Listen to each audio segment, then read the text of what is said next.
Monsieur le Président, bonsoir. Bonsoir. Une accélération de l'histoire a lieu cette semaine ici à Washington. Vous êtes venu défendre les intérêts de l'Europe face à Vladimir Poutine d'abord. Quel est l'engagement précis que les puissances peuvent prendre pour dire tu es allé jusque-là, mais cette fois, tu n'iras pas plus loin? C'est tout l'enjeu. C'est tout l'enjeu au fond depuis le début d'année. C'est-à-dire que le président Trump veut la paix. C'est une bonne chose et c'est ce qui nous unit à lui. On veut tous la paix, on la veut depuis le début. Je rappelle qu'il n'y a qu'un agresseur dans cette guerre, c'est la Russie. Nous, notre crainte dès février de cette année, c'était de dire qu'il ne faut pas que cette paix soit précipitée, qu'elle n'ait pas des garanties profondes, sinon on repart à la case départ. C'est un peu ce qu'on a vécu à Minsk.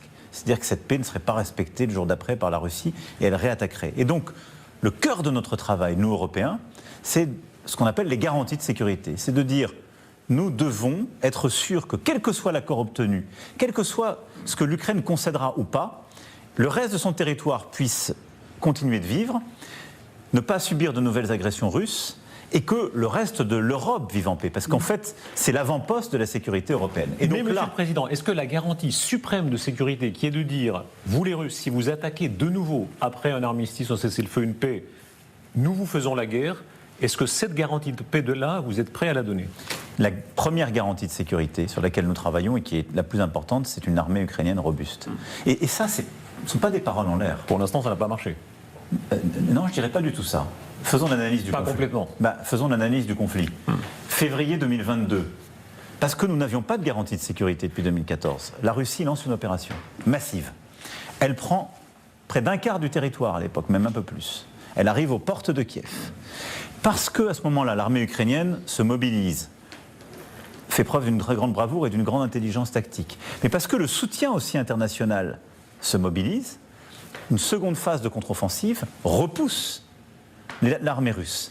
Et depuis novembre 2022 jusqu'à aujourd'hui, c'est-à-dire plus de 1000 jours de conflit, depuis que l'armée ukrainienne s'est organisée et que nous la soutenons, les Russes ont pris moins de 1% du territoire ukrainien. Est-ce que ça veut dire, donc, Monsieur le Président, mais ça veut dire que une nous sommes chose dans une victoire relative? C'est-à-dire, vous avez raison de le rappeler. Vous avez raison de le rappeler. Parce que tout le monde dit qu'ils sont en train de perdre. Non, moins d'1% du territoire en 1000 jours. Mais ils occupent presque à peu près 20% du territoire. Un cinquième du territoire de l'Ukraine. Exactement. C'est pour ça qu'il ne faut pas prendre ça à la légère et qu'il ne faut pas faire des concessions à la légère. Mais ce que je veux dire par là, c'est qu'on a fait la démonstration pendant les 1000 derniers jours que s'il y avait une armée ukrainienne forte, bien équipée, l'armée russe n'arrivait pas à pénétrer. Bon. Et donc, qu'est-ce que c'est? Là, on est dans quelle hypothèse? On arrive à trouver un accord. Les concessions territoriales, c'est à l'Ukraine de les faire. Il y en aura? C'est pas à moi de le dire. Moi, en tout cas, ce que je dis, c'est que faisons très attention quand on parle d'une reconnaissance de droit, parce que n'actons pas des reconnaissances de droit, c'est-à-dire en quelque sorte que des pays garants de l'ordre international puissent dire on peut prendre des territoires par force, parce qu'on ouvre une boîte de Pandore. Mais l'Ukraine fera les concessions qu'elle estime justes et bonnes. Nous, Européens, on doit être en situation d'apporter ces garanties de sécurité pour l'Ukraine et pour nous. Et donc la première garantie de sécurité, c'est une armée ukrainienne forte, c'est-à-dire de plusieurs centaines de milliers d'hommes, bien équipés, avec des systèmes de défense, de meilleurs standards, etc. La deuxième, c'est dans le sens de votre question, c'est d'avoir ce qu'on appelle des forces de réassurance. Et de dire que les Britanniques, les Français, les Allemands, les Turcs et d'autres sont prêts à mener des opérations, pas sur la ligne de front, pas de manière provocante, mais des opérations de réassurance dans les airs, en mer, sur terre, pour montrer un signalement stratégique et dire la paix en Ukraine durable, c'est aussi notre sujet. Mais traduisez, s'il vous plaît, signalement stratégique, c'est la langue, disons, rassurante, mais pour être très concret, est-ce que ça veut dire que si les Russes attaquent à nouveau ensuite, c'est la guerre? C'est-à-dire que les soldats français, anglais, etc., seront forcés de se battre? C'est l'objectif de ces garanties de sécurité. L'objectif de ces garanties de sécurité, c'est de les dissuader par une armée ukrainienne forte, c'est de dire cette armée pourra résister. Et si vous allez trop loin sur des places qu'on aura définies, et là, tout le travail a été planifié par nos chefs d'état-major, mais c'est ce que nous sommes en train de finaliser, si la Russie prenait, après un accord de paix, la responsabilité de revenir aux confins de l'Europe, provoquée, à ce moment-là, il y aurait une réaction. La France, par ailleurs, je voudrais rappeler ici que c'est ce que, en particulier, Américains et Britanniques, et après nous l'avions agréé, s'étaient engagés à faire avec les accords de Budapest. Oui, et qui n'a pas été tenu. La France empêche que Trump cède trop à Moscou. De ce point de vue-là, on en est témoin. Vous jouez ce rôle.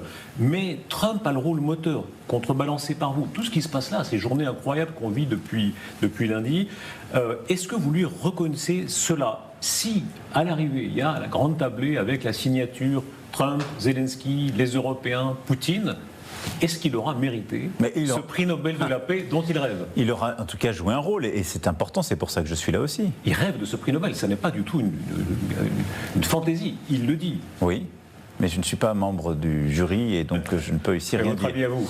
Je pense qu'en tout cas, il ne peut pas y avoir de reconnaissance d'un travail de paix s'il n'y a pas tout ce qu'on est en train de faire. Mais ce que je veux dire par là, c'est qu'il y a la volonté, j'ai commencé mon propos par ce point, le président Trump veut la paix en Ukraine. C'est une très bonne chose pour nous. Et il est prêt à y mettre son énergie et son engagement. Ça, c'est une bonne chose. Simplement, et c'est là où vous voyez que la ligne de crête, pour nous tous, est extrêmement complexe, sensible, c'est que si cette paix devait être une capitulation de l'Ukraine, elle serait dramatique. Parce qu'elle serait dramatique pour les Ukrainiens et l'Ukraine, mais elle serait dramatique pour les Européens, parce que ça veut dire que se rapprocherait de nos frontières une puissance dotée de l'arme nucléaire, dont l'armée est composée d'aujourd'hui 1 300 000 hommes au moins, qui dépense 40% de son budget dans la défense, la Russie, c'est ça la Russie aujourd'hui, qui continuerait d'avancer. Donc c'est une menace pour notre sécurité. Et enfin, ce serait l'effondrement de l'ordre international que nous avons construit depuis 70 ans. Donc, la paix, oui, mais parfois il y a eu des ambiguïtés. Donc nous on dit que cette paix ne peut pas être une capitulation de l'Ukraine, et cette paix ne peut pas signifier de brader les intérêts ukrainiens et européens. Et je pense que ce qui s'est passé depuis que nous avons mis en place cette coalition des volontaires, et par la réunion d'aujourd'hui, c'est d'abord que les États-Unis d'Amérique voient que les Européens et d'autres alliés, parce que je veux saluer le Canada, le Japon, l'Australie, la Nouvelle-Zélande qui sont avec nous, sont prêts à prendre leurs responsabilités et à apporter ces garanties de sécurité. Et la deuxième chose, c'est qu'ils voient que c'est vraiment notre sécurité qui est en jeu. Et je veux insister sur un des éléments clés de la journée qui s'est tenue aujourd'hui. C'est que nous avons décidé d'avoir un rendez-vous bilatéral entre les deux présidents, d'avoir ensuite une trilatérale, puis un rendez-vous multilatéral où les Européens doivent être à la table. Mais c'est que nous avons surtout acté pour la première fois que nous lancions le processus de travail sur les garanties de sécurité. Quelle est la suite précisément, puisqu'il y aura très vraisemblablement cette rencontre entre les présidents Zelensky et Poutine, avec le président Trump, avec les Européens, se peut-il qu'elle ait lieu en Europe? Oui, ça c'est plus qu'une hypothèse, c'est même la volonté collective. Maintenant, pour que les choses soient très claires, dès demain, nous réunissons avec le Premier ministre Starmer la coalition des volontaires, les 30 pays qui travaillent sur les garanties de sécurité, pour les tenir au courant, demain midi, heure française, pour les tenir au courant de tout ce qui a été décidé aujourd'hui. Dès demain, dans la foulée, on lance le travail concret avec les Américains. Et donc dès demain, nos conseillers diplomatiques, ministres, chefs d'état-major lancent le travail pour voir qui est prêt à faire quoi. Et donc, qu'est-ce que c'est exactement? Mais pardon, sur ce point précis, parce que cette rencontre, c'est quand même quelque chose de tellement vertigineux, c'est-à-dire le fait que... Oui, mais, pardon, le fait quand même que Poutine... Je vais y venir. Est-ce que c'est possible, par exemple, en France? Est-ce que vous imaginez, c'est vous qui avez réussi ça en 2019? Oui, voilà. Mais nous l'avons fait dans un cadre en 2019. La seule rencontre qu'il y a eu entre les deux présidents, vous avez raison de le rappeler, c'est à Paris en décembre 2019. Voilà. Mais là, nous sommes dans une autre phase, ça n'est plus possible, parce que ce sera un pays neutre qui sera et nous-mêmes nous le souhaitons. Et donc peut-être la Suisse, je plaide pour Genève, ou un autre pays. La dernière fois qu'il y a eu des discussions bilatérales, c'était à Istanbul, en printemps 2022. C'est quand même un paradoxe terrible. Vous savez bien, il est visé par un mandat d'arrêt de la Cour pénale internationale. Et ça veut dire qu'on ferait une exception. Il pourrait venir, par exemple, à Rome, à Genève, dans des pays qui ont signé le traité de Rome. Je pense qu'il faut le faire dans ces cas-là, parce que le travail de la justice peut venir, doit venir, et nous sommes nous-mêmes signataires de ces traités et soucieux de cela. Mais d'abord, il est président en exercice, donc il a un principe d'immunité, et il faut que la paix avance, donc il faut trouver un lieu, bien sûr. Emmanuel Macron, mais ce qui est très important, on va revenir aux autres. Je voudrais juste que les gens aient clairement en tête un peu le déroulé. Demain, c'est réunion. On lance ce travail sur les garanties de sécurité demain. Ce travail est un peu un préalable à tous les rendez-vous. Dans les jours ou peut-être petites semaines qui viennent, on va tout faire pour qu'il y ait cette réunion à deux. Ensuite, l'idée, c'est que vraiment d'ici à début septembre, il puisse y avoir ce sommet trilatéral. Mais il y a tout le travail avant qui doit être fait sur les garanties de sécurité. Donc les 15 jours qui viennent sont absolument critiques. Nous, pour finaliser le travail avec les Américains, pour mettre de la substance sur les garanties de sécurité, très important. Mais surtout, on va lever les ambiguïtés. Est-ce que le président Poutine veut vraiment la paix? On le saura. S'il fait cette réunion à 2 puis à 3, c'est qu'il le veut. Vous avez, dans la lignée déjà du général de Gaulle, des présidents successifs dit qu'il y a une dimension européenne de la dissuasion nucléaire, et bien que c'est la protection suprême. Cette dimension européenne de la dissuasion nucléaire française, est-ce qu'elle s'étend à l'Ukraine? Le principe de la dissuasion nucléaire, c'est qu'elle est définie par le président de la République dans le cadre d'une doctrine dont chaque mot est pesé et dont la clarté et l'imprévisibilité emportent l'efficacité. Donc je ne répondrai pas clairement à votre question. Vous aviez déjà relativisé cela puisque vous aviez dit qu'il y a une dimension européenne. Oui. Et pas seulement française. Oui. Mais comme le dit le général de Gaulle, d'ailleurs, dès 62. Beaucoup de gens l'ont oublié. Il parle explicitement d'ailleurs du Luxembourg et de l'Allemagne, enfin pardon, du Benelux et de l'Allemagne à ce moment-là. Et le président Mitterrand l'a élargi, et mes 2 prédécesseurs également. Enfin, tous mes prédécesseurs, vous l'avez rappelé. Donc là, il y a un travail en tout cas que nous sommes en train de mener. Mais au fond, qu'est-ce qu'on est en train de faire? Et pour moi, c'est pour notre pays le plus important stratégiquement.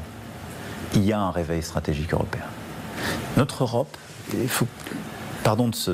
j'élargis l'angle un petit peu, y compris historique, mais l'Europe ne s'est jamais pensée comme une puissance militaire et stratégique. Pour une raison simple, c'est que l'Europe, c'est une histoire de guerre civile. Donc en 1945, quand on sort de la guerre, on n'a qu'une obsession. On ne veut plus entendre parler de puissance militaire. Puisque quand on parlait de puissance militaire, c'était pour les Européens se détruire eux-mêmes. Et donc nous avons impuissanté les Européens. Alors pas nous la France, parce que nous étions les victimes, si je puis dire, de ce régime nazi qui nous avait occupés pendant 4 ans. Et le général de Gaulle a eu les bonnes intuitions et décisions. Et la France est un modèle très singulier. Nous avons un modèle d'armée complet, on ne dépend pas du tout des Américains, et nous avons la dissuasion nucléaire de manière autonome. On est les seuls. Les Britanniques ont une dissuasion nucléaire, ils dépendent beaucoup plus des Américains. Et puis les autres pays d'Europe, ceux qui étaient à l'ouest du rideau de fer, étaient très dépendants des Américains, en particulier les Allemands. Et on a tout fait pour qu'il n'y ait pas une force militaire. Et ceux qui étaient de l'autre côté étaient d'abord dépendants des Russes et ensuite se sont retournés vers les Américains et pas vers les autres Européens. Et au fond, depuis 1990, vous aviez des pays de l'Est de l'Europe, du Nord, qui n'avaient pas confiance dans l'Europe pour sa sécurité. Ils n'avaient confiance que dans les Américains. Il y a eu 2 chocs profonds ces dernières années. Le premier, le risque russe revient. Et donc, cette menace existentielle pour les Européens, elle est là. Jusqu'où, Monsieur le Président? C'est la dernière question. Non, mais je veux finir pour que ce soit clair pour tout le monde. Pardon, mais c'est très important stratégiquement. Et la deuxième chose, il y a un doute sur le soutien américain. Parce que le Groenland, parce que le doute sur l'Ukraine. Et donc, nous assistons, les Baltes, et donc nous assistons à un réveil géopolitique, militaire des Européens. Qu'est-ce que ça veut dire? Enfin, comme je le demandais depuis plusieurs années, on construit ce pilier européen de l'OTAN. On est en train tous de dépenser davantage, de construire des capacités. Maintenant, qu'est-ce qu'on va devoir faire? Construire une culture stratégique commune, ce qu'on avait un peu lancé dès 2017 avec l'initiative européenne d'intervention. Et en fait, on est en train de bâtir une forme d'Europe de la défense. Cette Europe de la défense, c'est pas contre l'OTAN. Certains pays sont membres, d'autres non. Mais elle va nous permettre, nous, de nous saisir de notre propre sécurité. Et en fait, les Européens sont en train de sortir d'un état de minorité géopolitique. Et quand j'entends beaucoup de gens dire « vous n'étiez pas à tel rendez-vous, tel meeting, vous Européens », mais ne vous trompez pas, nous n'étions à aucun des rendez-vous internationaux qui, pendant la guerre froide, ont structuré l'espace de sécurité européen. C'est ça qui est en train de changer. Et c'est ça qui se joue en Ukraine. Monsieur le Président, merci. Merci à vous pour votre temps. Et donc on continue. Vous l'avez compris, ça n'est qu'une étape d'un processus qui va, je pense, encore durer. Mais là, en faisant tout cela, nous soutenons évidemment l'Ukraine, ce qui est notre devoir, mais nous protégeons la France. Une question encore, puisque vous êtes l'homme qui a le plus parlé à Vladimir Poutine, à Brégançon, à Paris, à Versailles, etc. À Saint-Pétersbourg. Ces heures au téléphone. Le patron de la DGSE était notre invité il y a quelques semaines. Il disait, attention, il y a une forme de paranoïa en quoi il croit vraiment. C'est ça qui est terrible. Est-ce qu'il y a là un danger particulier? Se peut-il que Poutine soit dans une sorte de d'hubris qui soit au-delà du simple calcul rationnel? Je ne me permettrai pas de faire des qualifications comme ça dans la position qui est la mienne dans le moment que nous vivons. Parce que j'ai toujours du respect pour mes collègues, mes interlocuteurs. Mais je sais une chose, c'est que depuis Au fond, 2007-2008, le président Poutine a rarement tenu ses engagements. Il a constamment été une puissance de déstabilisation. Et il a cherché à revoir les frontières pour étendre son pouvoir. Et je pense que quand un système politique qui a la culture profonde quand même de la Russie, héritée du régime soviétique, s'inscrit aussi durablement, faisant autant de sacrifices dans cette logique, il est très dur de revenir en arrière. Et donc je pense que la Russie est devenue durablement une puissance de déstabilisation et une menace potentielle pour beaucoup d'entre nous. Et que le niveau d'investissement qu'elle a consenti ces dernières années ne passe pas de 100 à 0 du jour au lendemain. Et donc un pays qui investit 40% de son budget dans de tels équipements, qui a mobilisé une armée de plus d'1,3 million hommes, il ne reviendra pas à un état de paix et un système démocratique ouvert du jour au lendemain. Ne soyons pas naïfs. Et donc, y compris pour sa propre survie, il a besoin de continuer de manger. Voilà. Et donc, c'est un prédateur. C'est un ogre à nos portes. Et je ne dis pas que dès demain, c'est la France qui sera attaquée, mais enfin, c'est une menace pour les Européens. Il ne faut pas être naïf. Et je le dis avec un immense respect pour le peuple russe, ce pays, sa grande histoire, sa tradition et ses dirigeants, mais nous en sommes là. Il ne faut pas être naïf. Monsieur le Président, merci beaucoup. Merci à vous. Voilà, les mots extrêmement forts d'Emmanuel Macron pour qualifier le régime de Vladimir Poutine. Interview accordée au cours de la nuit à Darius Rojma, qui a fait spécialement le déplacement à Washington pour avoir le bilan du chef de l'État français. Analyse peut-être de ce qui vient de dire par Emmanuel Macron. Ce qui est assez étonnant, c'est que la rencontre a été faite à Washington, à l'initiative de Donald Trump. Et quand on écoute Emmanuel Macron, il n'y a que des « on », le « nous » européen.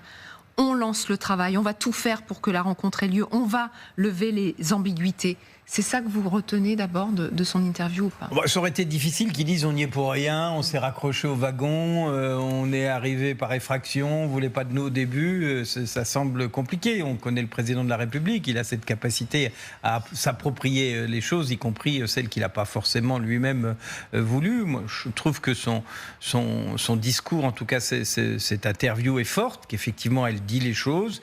Je pense que il veut prendre une forme de leadership, d'un réveil européen géostratégique et d'une capacité à apporter sans l'aide garantie des Américains. Je pense que c'est très important. Il l'a d'ailleurs justement analysé dans les éléments en disant aujourd'hui, la Russie se réveille. C'est pas récent, mais enfin, ça devient violent. Est très violent et deuxièmement l'Amérique est incertaine on n'est plus sûr de compter sur le grand-oncle américain comme c'était le cas depuis la Deuxième Guerre mondiale. Donc la conclusion, c'est peut-être pas dit assez clairement, mais c'est au fond, qu'est-ce qu'attend l'Europe pour se réorganiser, se réarmer, se réindustrialiser, se retrouver de la force souveraine pour être capable de défendre ses frontières et pour être capable de résister dans un bras de fer éventuel avec l'ours russe. C'est ça On est en train de bâtir l'Europe de la défense, c'est ce qu'il dit, c'est en cours finalement. Oui, enfin, ça fait 40 ans qu'on nous parle de l'Europe de la défense. Moi j'entends bien que c'est en cours depuis tellement longtemps. Il y a des chiffres alignés, il y a des engagements pris, il y a effectivement les fameux 5% qui ont été évoqués avec l'OTAN. Enfin, tout ça est à la fois vrai, mais manque, à mon sens, en tout cas c'est le regard politique que je peux avoir, de lisibilité pour les opinions publiques, d'incarnation pour les opinions publiques sur ce sujet. L'Europe de la défense, vous allez dans la rue devant LCI, les gens vous disent ça fait 30 ans qu'on en parle, on la voit pas venir. C'est pas concret. Juste encore un mot de vous deux pour le bilan de cette interview, le bilan justement de ce sommet. On est loin du discours triomphant de Donald Trump quand même, dans la tonalité. Oui, il y a une modulation du côté de Donald Trump et c'est intéressant qu'il y ait une dynamique.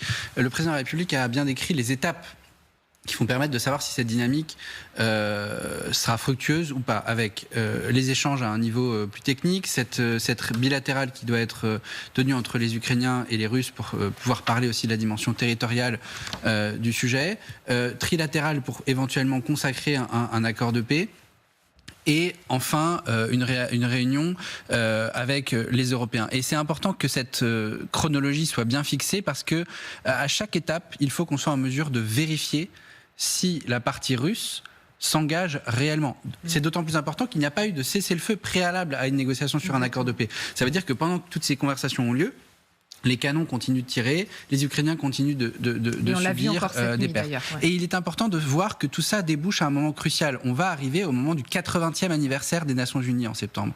L'Assemblée Générale des Nations Unies doit être le moment auquel on est capable de dire au monde, les yeux dans les yeux, regardez, Poutine nous balade tous autant qu'on est. Ou alors, il s'est réellement engagé et on demande au monde d'être garant aussi de cette paix qui aura été négociée. Oui, de rappeler sur les questions de réarmement. D'ailleurs, c'est une frustration en Ukraine parce que la ligne de défense de l'Europe en ce moment, c'est l'armée ukrainienne. La meilleure défense de l'Europe, c'est armer l'Ukraine. La sécurité, de toute façon, et ça c'est un point de vue qui est quand même assez partagé, des pays nordiques, baltes, en Ukraine, bien évidemment.